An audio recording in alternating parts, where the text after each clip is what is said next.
আসসালামু আলাইকুম। ক্লাস 11-এর ইতিহাসের ক্লাসে আজ তোমাদের সপ্তম অধ্যায় ধর্ম। সপ্তম অধ্যায়ের বিষয়বস্তু ধর্ম। শেষ ধর্ম সম্পর্কে আলোচনা করব। তাহলে পাঠ সম্পর্কে পাঠ করে আলোচনা করব। প্রথমেই দেখো, এই অধ্যায় যেটা আছে প্রথমেই সেটা হচ্ছে ধর্ম এবং রাষ্ট্র। ধর্ম এবং রাষ্ট্র। প্রাচীন মানব সমাজে ধর্মের উদ্ভব হয়েছে রাষ্ট্র গঠনের অনেক আগে থেকেই। প্রাচীন ও মধ্যযুগে রাষ্ট্রীয় ঐক্য স্থাপনে ধর্ম একটি গুরুত্বপূর্ণ ভূমিকা পালন করেছে। প্রাচ্য পাশ্চাত্যের সম্রাট বিভিন্ন সময়ে রাষ্ট্র পরিচালনায়, রাষ্ট্র নিরাপত্তায়, রাষ্ট্রীয় সংহতি স্থাপনে ধর্মকে সুকৌশলে ব্যবহার করে সফলতা অর্জন করেছিলেন। ভারতবর্ষে মৌর্য সম্রাট অশোক, আলাউদ্দিন খলজি, মুঘল সম্রাট আকবর প্রমুখ রাষ্ট্রনীতির স্বার্থে ধর্মকে ব্যবহার করেছিলেন। অন্যদিকে খ্রিস্টান জগতের ধর্মগুরু পোপ এবং মুসলিম জগতের ধর্মগুরু খলিফা ধর্মকে ব্যবহার করেছিলেন আধিপত্য প্রতিষ্ঠার জন্য। এই আধিপত্য স্থাপনকে কেন্দ্র করে খ্রিস্টান এবং মুসলমানদের মধ্যে একটি ধর্মযুদ্ধ বেঁধেছিল, যা ইতিহাসে ক্রুসেড নামে পরিচিত। ক্রুসেড বা ধর্মযুদ্ধ নামে পরিচিত। তা ধর্ম এবং রাষ্ট্র সম্পর্কে আলোচনা করা হলো। এরপর এই ধর্ম এবং রাষ্ট্র আলোচনা করব। ভারতবর্ষ ধর্ম এবং রাষ্ট্র কেমন ছিল ভারতবর্ষে, সেটা নিয়ে আলোচনা করব।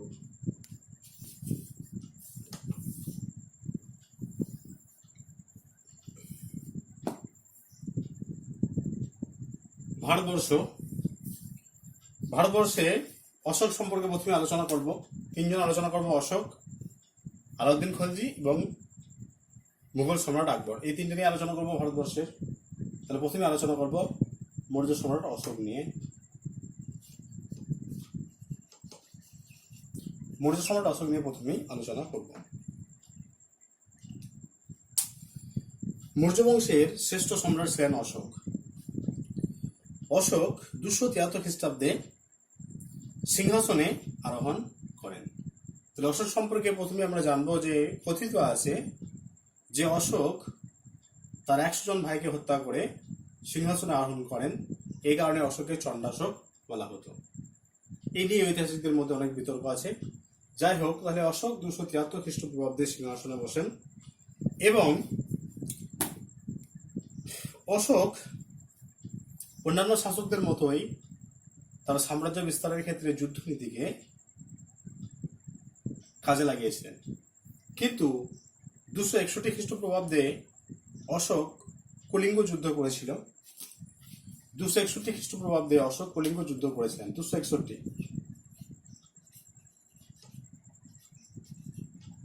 এই 261 খ্রিস্টাব্দে যে কলিঙ্গ যুদ্ধ, সেই কলিঙ্গ যুদ্ধে অগণিত মানুষের মৃত্যু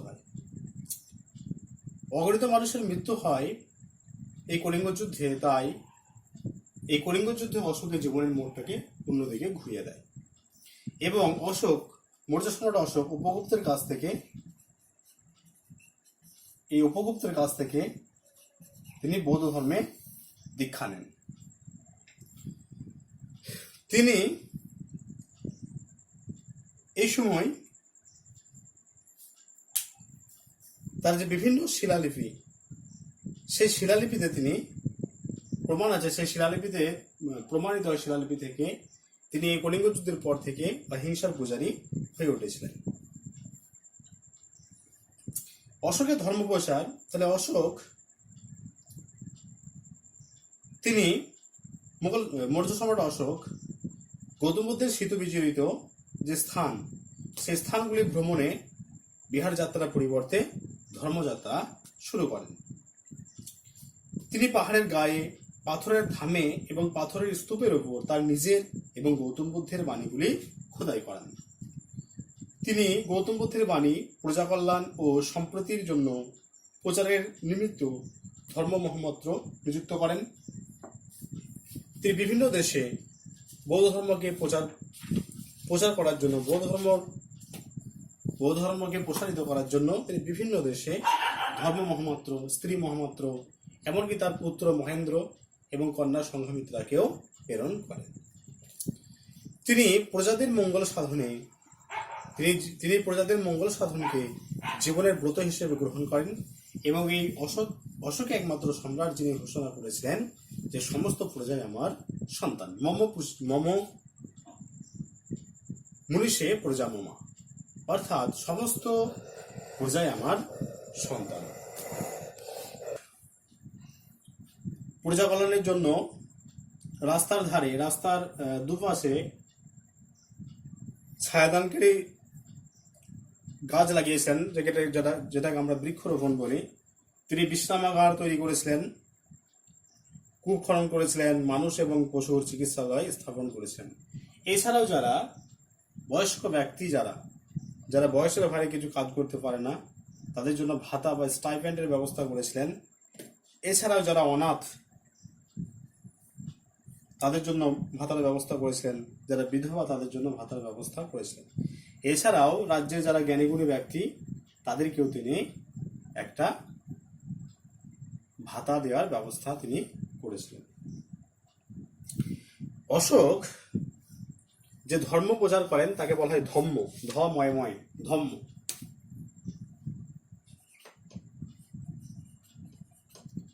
ধম্ম বলা হয় তাকে।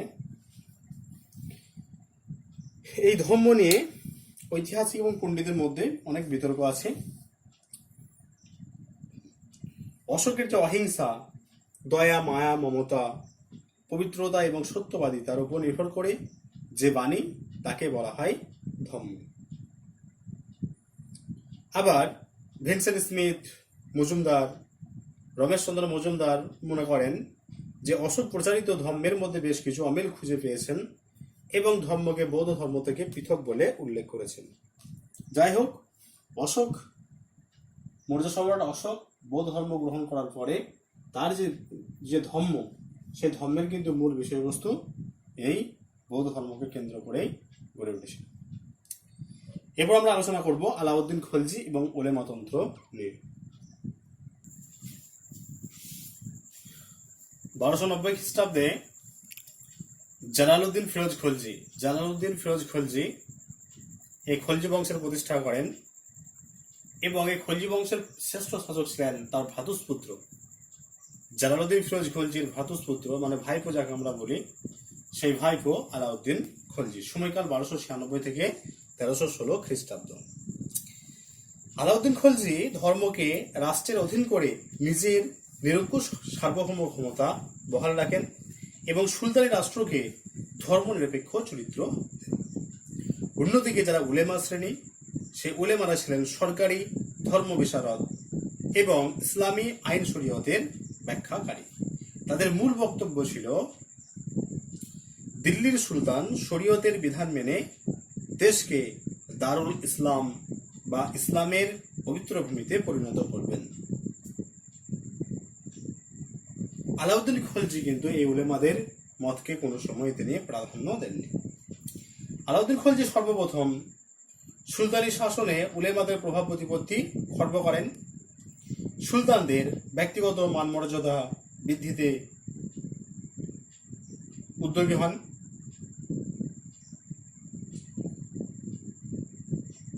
এবং রাষ্ট্রের শেষ কথা হলেন তিনি।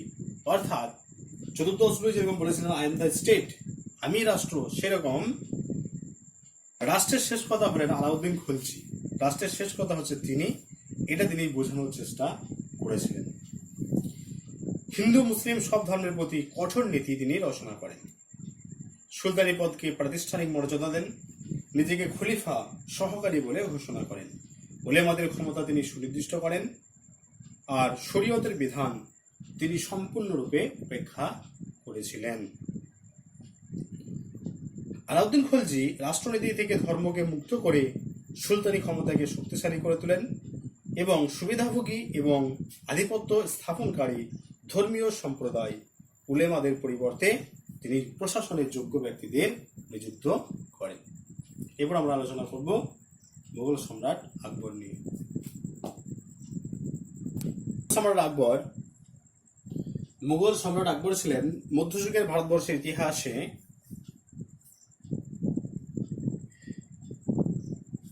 এক প্রতিভাবান এবং উদার মনোভাবাপন্ন শাসক। তিনি ভারতের রাষ্ট্রীয় ঐক্য ও সংহতির জন্য সুল-ই-কুল বা পরধর্ম সহিষ্ণুতার নীতি অবলম্বন করেন। সুল-ই-কুল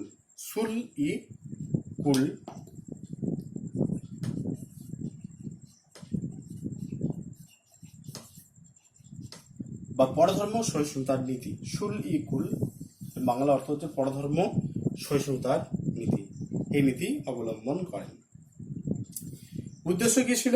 উদ্দেশ্য ছিল হিন্দু অধ্যুষিত ভারতবর্ষে হিন্দু মুসলমান ঐক্য ও সম্প্রীতি গড়ে তুলতে হলে সমন্বয়বাদী ধর্মীয় আদর্শ একান্তই প্রয়োজন। এটা হচ্ছে 1 নম্বর। 2 নম্বর, তিনি ধর্মীয় সংকীর্ণতার ঊর্ধ্বে উঠে যোগ্য, দক্ষ এবং কর্তব্যপরায়ণ ব্যক্তিদের বিভিন্ন পদে নিযুক্ত করেন।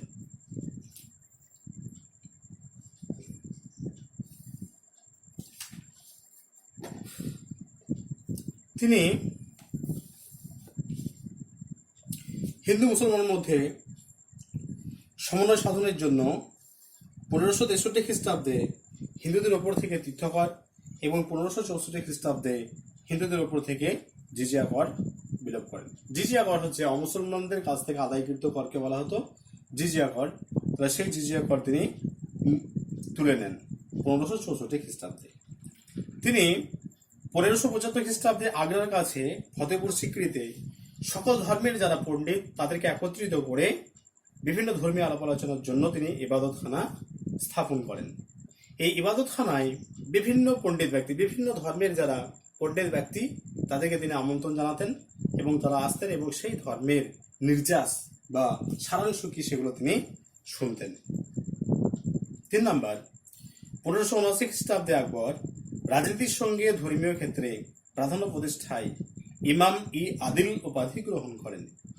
তিনি আল্লাহু আকবার বা ঈশ্বর মহান স্বীকৃতি দিয়ে মহাজননামা ঘোষণা করেন এবং এই ঘোষণায় তিনি নিজেকে কোরআনের চূড়ান্ত ব্যাখ্যাকারী বলে মনে করেন। ঐতিহাসিক ভিনসেন্ট স্মিথ এই ঘটনাকে অভ্রান্ত কর্তৃত্বের ঘোষণা বলে অভিহিত করেছিলেন। আর আকবরের যেটা কীর্তি সেটা হলো 1581 খ্রিস্টাব্দে আকবর দিন-ই-ইলাহি নামে একটি নতুন ধর্মমত প্রতিষ্ঠা করেন। এই দিন-ই-ইলাহি কিন্তু কোনো নতুন ধর্মমত ছিল না, এটা ছিল বিভিন্ন ধর্মের সারাংশ। আমরা জানি যে কোনো ধর্ম, হিন্দু,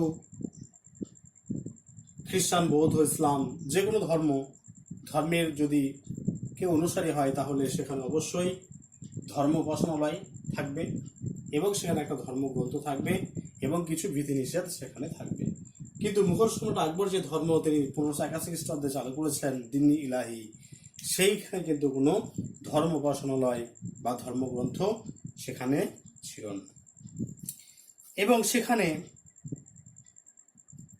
যারা এই ধর্ম গ্রহণ করতেন তাদের ধন, ধর্ম, মান এবং প্রাণ সম্রাটের কাছে বিসর্জন দিতে হতো। আকবরের 18 জন সভাসদ ছাড়া কেউ দিন-ই-ইলাহি গ্রহণ করেননি। এই ধর্মমত অনুগামীদের কয়েকটি আদর্শ মেনে চলতে হতো, যেমন নিরামিষ আহার, দান ধর্ম পালন, সমাজসেবা এবং মদ্যপান, জুয়া খেলা এগুলো নিষিদ্ধ ছিল এখানে। তাহলে আমরা বলবো যে মুঘল সম্রাট আকবর যে ধর্ম প্রতিষ্ঠা করেছিলেন সেটা কিন্তু কোনো নতুন ধর্ম ছিল না, এটা ছিল বিভিন্ন ধর্মের নির্যাস বা সারাংশ। তাহলে ভারতবর্ষের যে 3 জন শাসকের সিলেবাসের নাম আছে, মৌর্য সম্রাট অশোক, খলজি বংশের শ্রেষ্ঠ শাসক আলাউদ্দিন খলজি এবং শ্রেষ্ঠ মুঘল সম্রাট আকবর, এই 3টে নিয়ে আলোচনা করা হলো। এরপর পোপতন্ত্রের উত্থান এবং বিকাশ নিয়ে একটু আলোচনা করব। এরপর আলোচনা করব পোপতন্ত্রের উত্থান নিয়ে। রোমান চার্চ বা খ্রিস্টান জগতের ধর্মগুরু হলেন পোপ। তিনি খ্রিস্টান জগতের সর্বোচ্চ ক্ষমতা এবং মর্যাদার অধিকারী। 381 খ্রিস্টাব্দে কনস্ট্যান্টিনোপলে খ্রিস্ট ধর্মের আন্তর্জাতিক সম্মেলন অনুষ্ঠিত হয়। এই সম্মেলনে স্থির হয় রোমের বিশপ হবেন পোপ এবং তিনি হবেন প্রভূত ক্ষমতার অধিকারী। 420 খ্রিস্টাব্দে পোপ বনিফেস ঘোষণা করেন যে বিশ্বের সকল চার্চের মধ্যে রোমান চার্চই হল শ্রেষ্ঠ। পোপ প্রথম লিও নেতা অ্যাটিলাকে প্রতিহত করে খ্রিস্টান ধর্মাবলম্বীদের রক্ষা করেন। 754 খ্রিস্টাব্দে পোপ দ্বিতীয় স্টিফেন ফ্রাঙ্ক রাজা পিপিটের সহযোগিতায় পোপের ক্ষমতা এবং মর্যাদা রক্ষা করেন। পোপ সপ্তম গ্রেগরি ঘোষণা করেন পোপই ঈশ্বর, তাই পোপকে মান্য করা। তিনি রাজাকে মনোনীত করে পার্থিব জগৎ শাসন করার অধিকারী। এইভাবে পোপতন্ত্রের উত্থান এবং বিকাশ ঘটে। এরপর ক্রুসেড বা ধর্মযুদ্ধ। ল্যাটিন শব্দ ক্রুস, CRUS, ল্যাটিন শব্দ ক্রুস ও ক্রস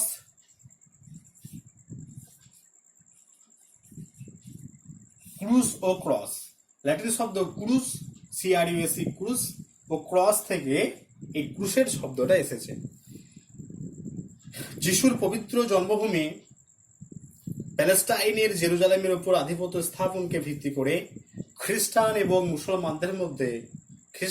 মুসলমানদের মধ্যে যে 200 বছর ব্যাপী যুদ্ধ চলেছিল তাই ক্রুসেড বা ধর্মযুদ্ধ নামে পরিচিত।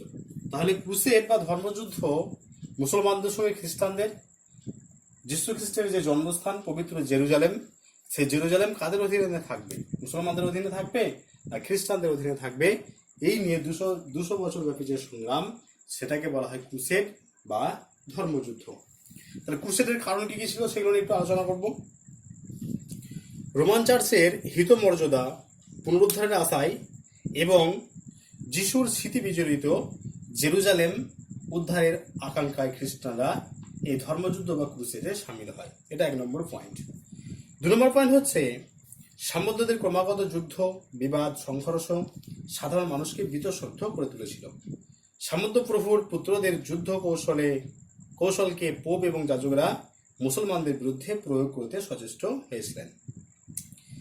ইউরোপের জেনোয়া, ভেনিস, পিসা প্রভৃতি শহরের বণিকগণ ব্যবসায়িক স্বার্থ রক্ষায় ভূমধ্যসাগরীয় অঞ্চলে তাদের একসাথে আধিপত্য প্রতিষ্ঠায় এবং প্রাচ্যের বাণিজ্যে আধিপত্য বিস্তার করার জন্য এই ক্রুসেডে অংশ নিয়েছিল। এইভাবে 1096 থেকে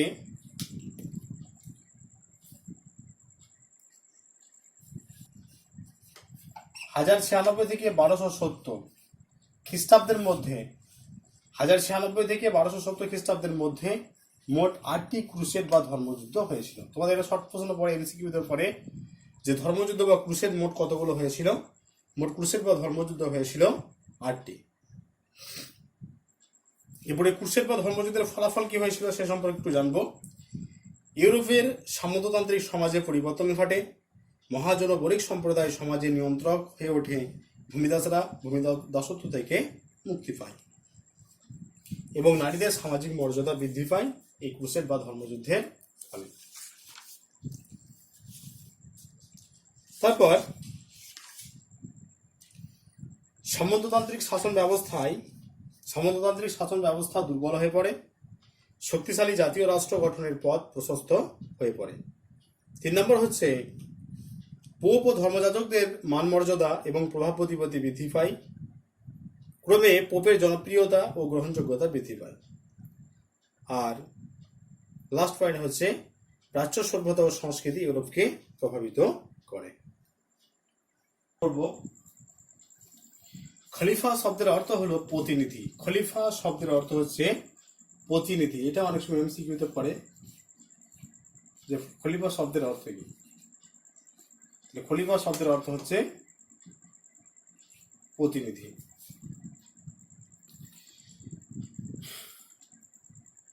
আমাদের নবীজির ইন্তেকালের পর হযরত মুহাম্মদ সাল্লাল্লাহু আলাইহি ওয়াসাল্লামের মৃত্যুর পর 632 খ্রিস্টাব্দে মৃত্যু হয়েছিল ওনার।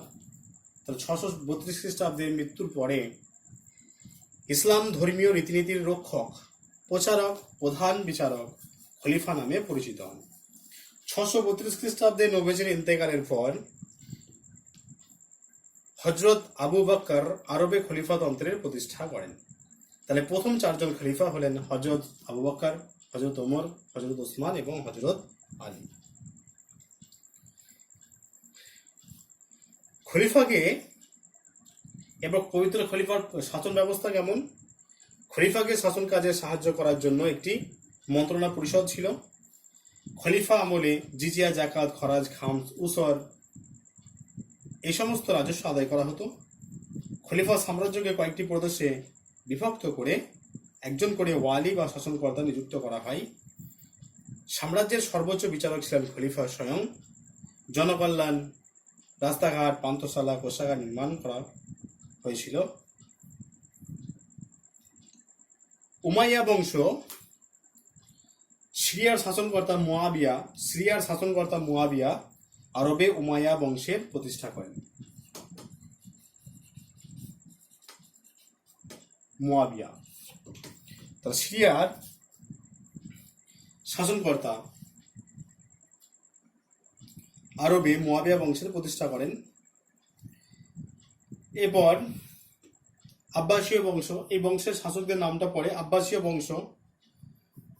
উমাইয়া বংশের পতনের পরে আসছে আব্বাসীয় বংশ, এবং আব্বাসীয় বংশের যিনি শ্রেষ্ঠ শাসক ছিলেন তার নাম সকলেই তোমরা জানো, খলিফা হারুন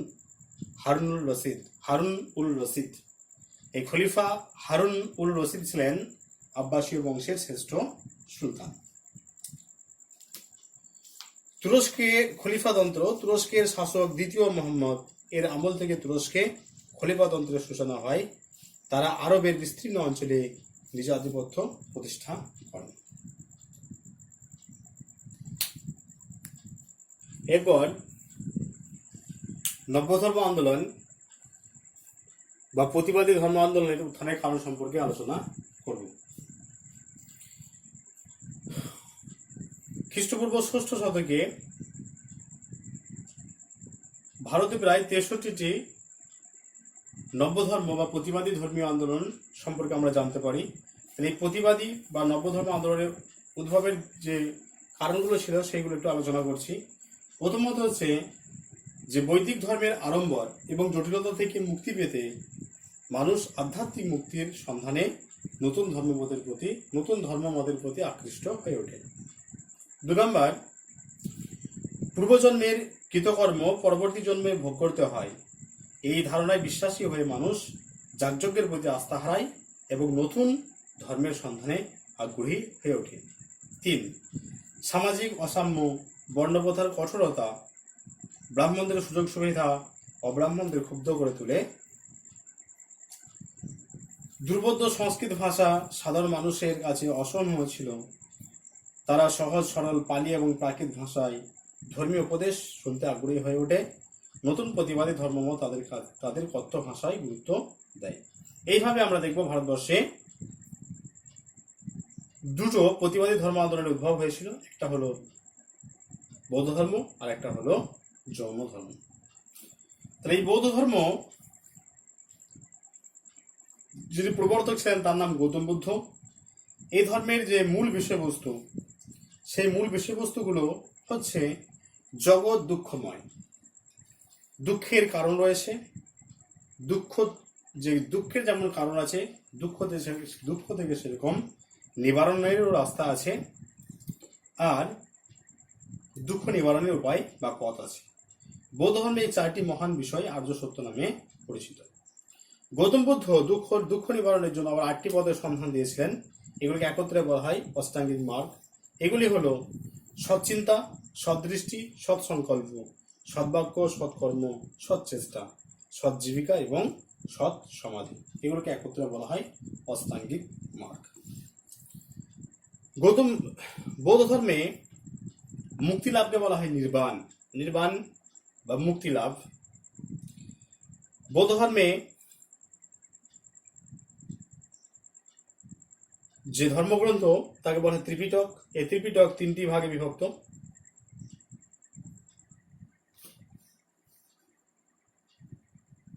বিনয় পিটক, সূত্র পিটক এবং অভিধর্ম পিটক। বিনয় পিটক, সূত্র পিটক এবং অভিধর্ম পিটক, এই তিনটি ভাগে ত্রিপিটক বিভক্ত। বর্ধমান মহাবীর, এই বর্ধমান মহাবীরের আগে আরো 23 জন তীর্থঙ্কর ছিলেন। জৈন ধর্মের যারা ধর্মগুরু তাদেরকে তীর্থঙ্কর বলা হয়। সেই এই বর্ধমান মহাবীর ছিলেন 24তম জৈন তীর্থঙ্কর, আর 23তম জৈন তীর্থঙ্কর ছিলেন পার্শ্বনাথ। তাহলে পার্শ্বনাথ সত্যবাদিতা, অহিংসা, অচর্য এবং অপরিগ্রহ পালনের উপর গুরুত্ব দিয়েছিলেন। এগুলি জৈন ধর্মে চতুর্জাম নামে পরিচিত। এবং মহাবীর, বর্ধমান মহাবীরের সঙ্গে আর একটা যোগ করেন, সেটা হলো যে ছোটবেলায় গুরুগৃহে যে লেখাপড়া শেখা, যেটাকে বলা হয় ব্রহ্মচর্যাশ্রম, সেই ব্রহ্মচর্যাশ্রমকে এর সঙ্গে যুক্ত করেন এবং এগুলি একত্রে পঞ্চজাম নামে পরিচিত, পঞ্চমহাব্রত নামে পরিচিত লাভ করে। জৈন ধর্মে সৎ জ্ঞান, সৎ বিশ্বাস এবং সৎ আচরণ, এই তিনটিকে একসঙ্গে বলা হয় ত্রিরত্ন। আর বৌদ্ধ ধর্মে বুদ্ধ, ধম্ম এবং সংঘ, এই তিনটিকে বলা হয় ত্রিরত্ন।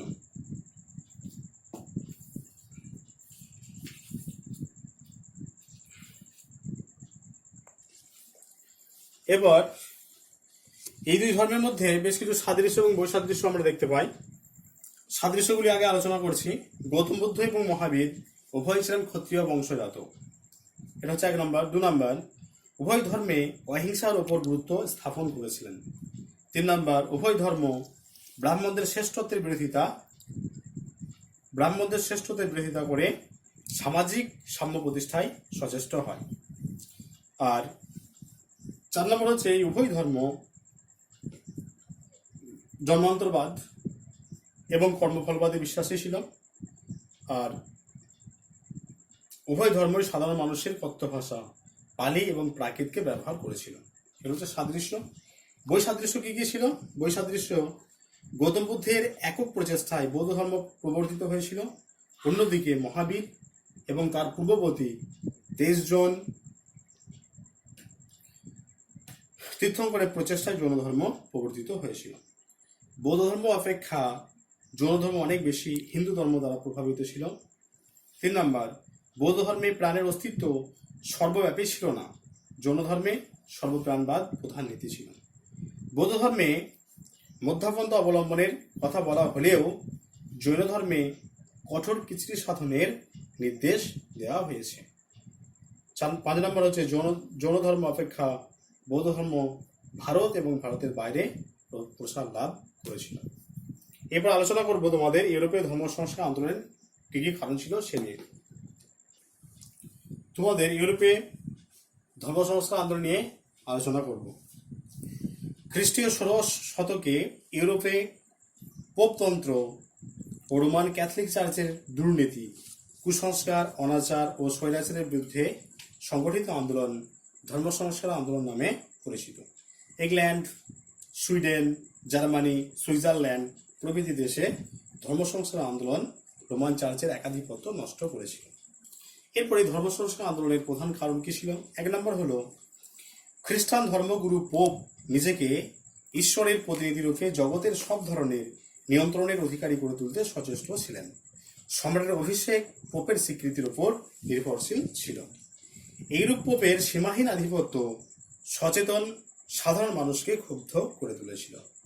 2 নম্বর, পোপের ব্লাস বৈভব, অনাচার, দুর্নীতি, অবৈধ সম্পর্ক স্থাপন, ক্ষমতা লিপ্সা ও মোহ প্রভৃতি নৈতিক অবক্ষয় ধর্ম সংস্কার আন্দোলনের ক্ষেত্র প্রস্তুত করেছিল। 3 নম্বর, চার্চের নানারূপ বৈধ কর আদায়, ইন্ডালজেন্স নামক মার্জনাপত্রের বিক্রি, উচ্চ পদে নিয়োগ ব্যবস্থা, চার্চের বিশাল সম্পত্তি প্রভৃতি সচেতন ধার্মিক মানুষদের ক্ষুব্ধ করে তোলে এবং তারা চার্চের সংস্কারের জন্য আন্দোলনে সামিল হয়।